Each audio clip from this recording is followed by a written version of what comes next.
Vand i kælderen kan komme fra kloakken, som indtrængende grundvand eller som regnvand. I alle tilfælde er det dit ansvar at forhindre og udbedre det.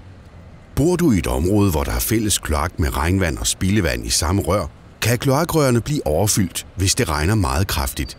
Det kan betyde, at spildevand presser sig op gennem afløb, i gulvet eller toilettet. Du kan forhindre det ved at få monteret en spærre eller en klap. Det kræver hjælp fra en autoriseret kloakmester, som både kender de lokale forhold og de nyeste teknologier.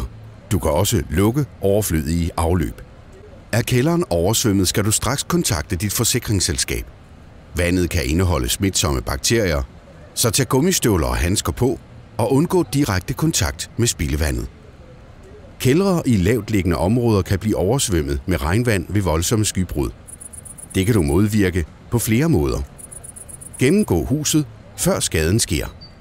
Har du en kælderskakt, kan du lave en høj kant for toppen af trappen, så vandet møder en forhindring. Har du en lyskasse eller andre lavtliggende åbninger, kan du lukke eller spærre dem af, så vandet ikke kan løbe den vej ned i kælderen. Det er også en rigtig god idé at rense tagrender.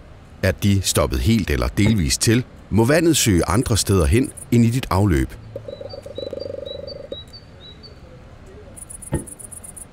Endelig kan du hjælpe vandet med at løbe andre steder hen end ned i kælderen.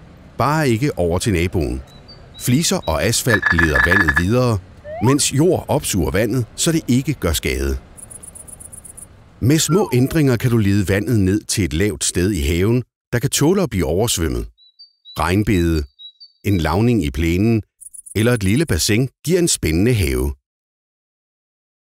Se mere om vand i kælderen på vandcenter.dk.